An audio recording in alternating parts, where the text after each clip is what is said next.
नांदेड उमरी तालुक्याच्या नागठाण्यामध्ये प्रभाकर शिंदे या शेतकऱ्याने 7 एकर शेतीपैकी 1 एकर लिंबूची लागवड केली। गेल्या 5 वर्षापासून ते भरघोस उत्पन्न मिळवत आहे। देखभाल करण्यासाठी जवळपास 20,000 रुपये वार्षिक खर्च येतो, त्यातून 1.5 लाखाचं उत्पन्न ते घेत आहे। त्यामुळे पारंपरिक शेतीसोबतच कोणत्याही फळाचं उत्पन्न घ्यावं, त्यातून आर्थिक उन्नती होईल असा सल्ला त्यांनी इतर शेतकऱ्यांना दिला। माझ्याकडे 7 एकर जमीन आहे, त्याच्यामध्ये 1 एकर लिंबू आहे। त्याची लागवड करून 4 वर्षे झालेली आहेत, 5वा रनिंग चालू आहे। तरी त्याचे उत्पन्न मी 1.5 लाखाच्या जवळपास काढत आहे।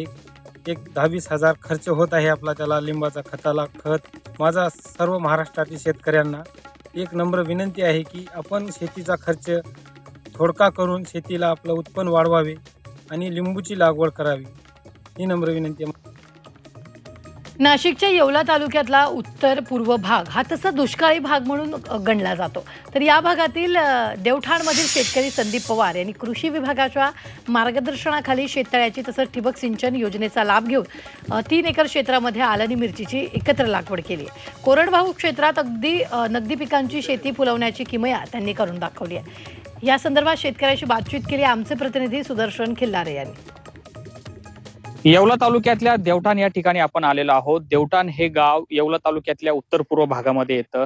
या ठिकाणी पावसाचं प्रमाण हे अत्यल्प असल्यामुळे येथील शेतकरी हे पावसावर अवलंबून असणारेच पीक दरवर्षी करत असे। मला सांगा, कुठल्या योजनांचा फायदा घेतला? पूर्वी तुम्ही कुठली पिकं करत होते आणि आता कुठले ह्या नवीन योजनांमुळे तुम्हाला काय फायदा झालाय? आम्ही पहिले ना फक्त कपाशी आणि हरभराच करायचो। नंतर आम्हाला कृषी विभागामार्फत शेतकरी खोदकाम, शेततळ्याला अस्तरीकरण व मल्चिंग पेपर व इनलाईन ड्रीप आम्हाला ही सर्व योजनांचा ते लाभ भेटलेला आहे।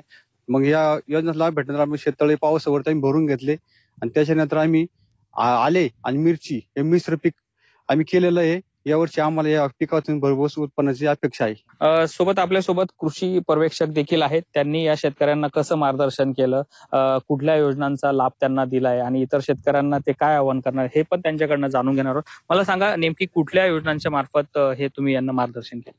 आता आपण ज्या योजना दिल्या आहे, शेततळे अस्तरीकरण आणि शेततळे खोदकाम, यामधून शेतकऱ्यांनी पावसाळ्यात जे पाणी पडतं त्या याच्यातून पाणी साठवून तर आपले भाजीपाला पिकं जे आहेत याच्यामध्ये कांद्याचं प्रमाण फार मोठ्या प्रमाणात वाढलेलं आहे।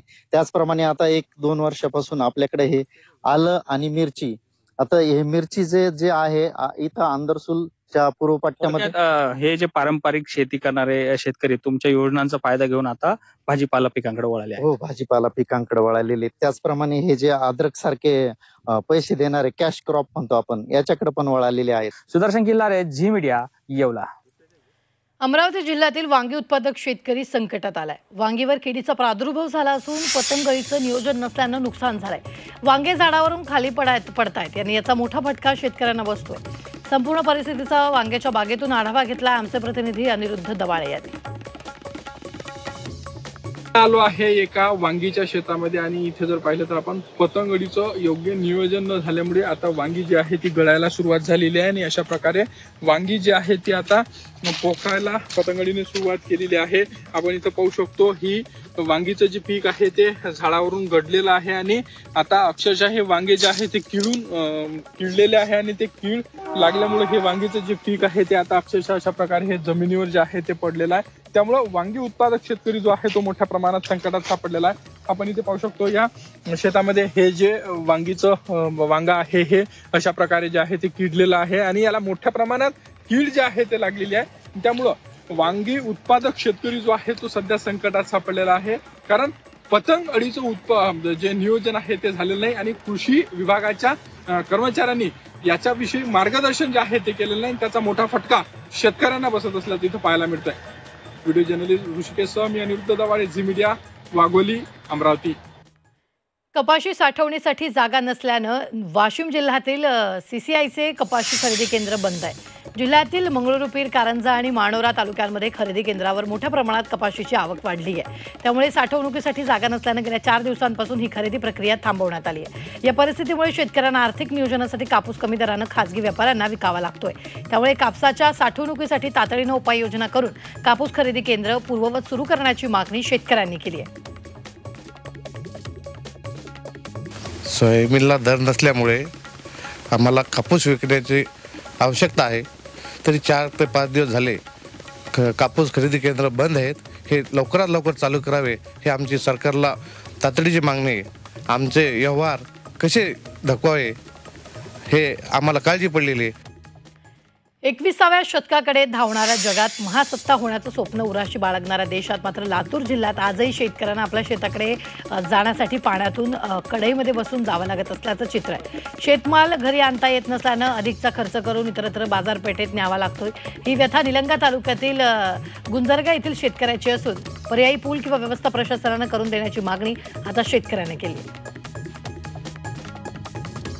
एक गेली तरी एक गेली तरी एक असं म्हणून ही आम्ही हे स्वतः कर्ज घालून केलं. कोण आम्हाला मदत दिली नाही, काय नाही. शेतकरी किती तिकडे? कमीत कमी 25 शेतकरी आहेत आणि 10 ते 15 कुटुंब. हा 10 ते 15 कुटुंब नाही, 25 कुटुंब आहे टोटल. 25 कुटुंब. हा. आता कुटुंबात एकाच्या नावावर जमीन आहे, कुणाच्या नाही, सगळ्याच्याच नावावर जमीन असते. दररोजचा प्रवास हा पण आम्हाला प्रवास हाच जाणं आहे ना. इथून जावं लागेल तर आम्हाला कमीत कमी 10 किलोमीटर तर सरळ जावं लागत. निलंग्याच्या आमदारला मागणी केलो, नंतर परत आमच्या ग्रामपंचायतला मागणी करू, ग्रामसेवकला विचारलो आम्हाला काही पर्याय आहे का बघा वाट्याचा किंवा ह्या शेतूफळाचा. हा त्यांनी काहीच नाही आमच्यातर्फे ग्रामपंचायतनं ग्रामसेवकनं काहीच नाही म्हणले आम्हाला. तहसीलदारकडे गेलो, तहसीलदारला अजून 4 वर्ष झाला अर्ज दिला वाट्यासाठी. तहसीलला वाट नाही, कुठलीच काही नाही.